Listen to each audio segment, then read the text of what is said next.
This is a Psion Organiser II, and it's quite a nice thing. It's quite old now, came out in the sort of 80s, and this one's working. Most of them are working. They are built like tanks, and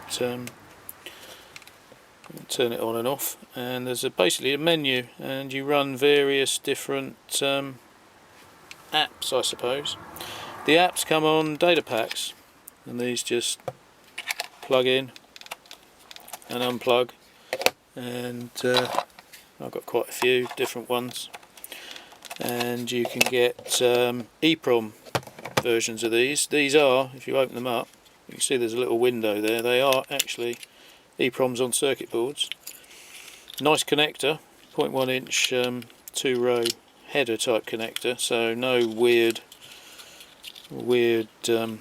tiny pitch connectors for these, and they come in and come out of the plastic case quite easily because they are designed to be erased once you fill them up. Obviously, being an EEPROM, you need to erase it with ultraviolet light, and that's what the window's for.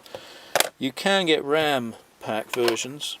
There's a RAM pack here, and inside these there would ordinarily be a battery, but I've taken the battery out because it was starting to leak on this, and a RAM chip. So this is battery backed RAM, and it operates the same as the EEPROM version, except that it's slightly less robust because there's a battery, but you don't need to erase it with ultraviolet light.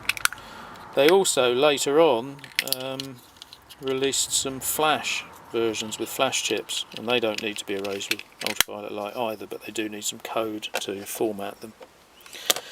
So quite nice. In the top there's a port there as well, but with a nice built-in plastic cover, not a rubber thing that would fall out and get lost. So almost all of these still have the cover, and in there you can plug hardware. You can plug various things: barcode readers, parallel printer port, and also a serial port. Now, a serial port is a bit clunky these days. I think there is someone making a USB peripheral to plug in the top port, but I thought maybe it'd be nicer to plug in some hardware, so I made this, which is designed to plug in the top port, and it's got an Arduino Mega embedded here, and the reason for using that was that there's 5 volts on the organizer. It's not a 3.3 volt system, so you can't use a modern ARM chip, something like that, and there's quite a lot of GPIOs on here. It's 5 volts, and the idea was that you plug that in, and then you can access your data and dump your data out through the USB to serial interface. I also put these chips on here. These are the chips for the hardware, 8-bit hardware input and output port, which is in the technical reference manual. There's a lot of documentation for these organisers available on the web, but I decided not to do that. I thought it'd be more flexible having a programmable device on there.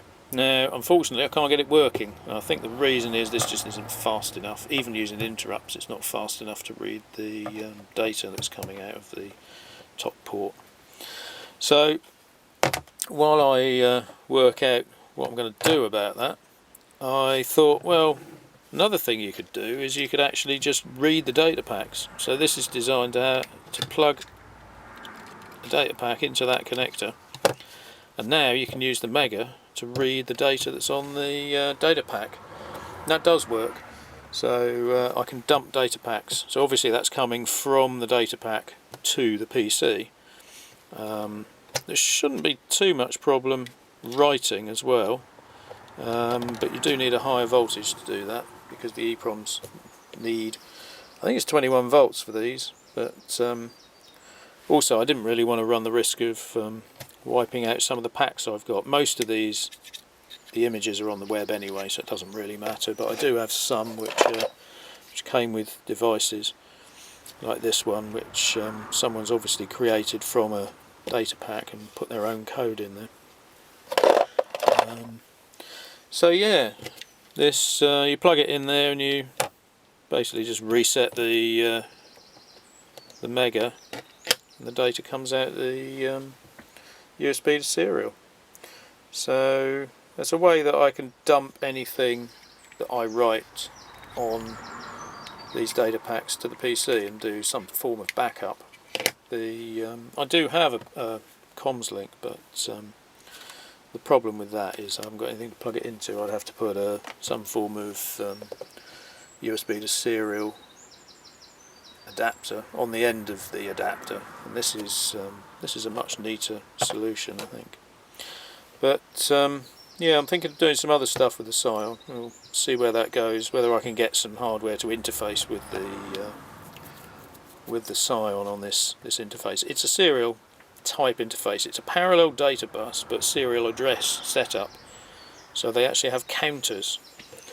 If you look inside the data pack, you've got the RAM chip, that's fine, and that has 8-bit parallel data coming out through this connector. But the address, you'd need far too many connections to actually put an address on here. Now these go up to 512k, I think. So what they do is, these chips here are counters, and you use a few control lines to increment these counters, and that's how you set up to a 24-bit address, I think is the largest one.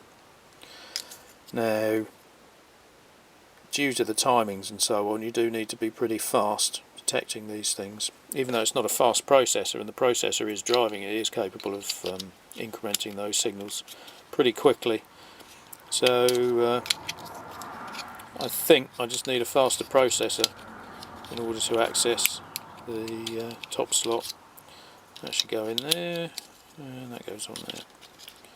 So I need to work on that, but in the meantime I can dump the packs.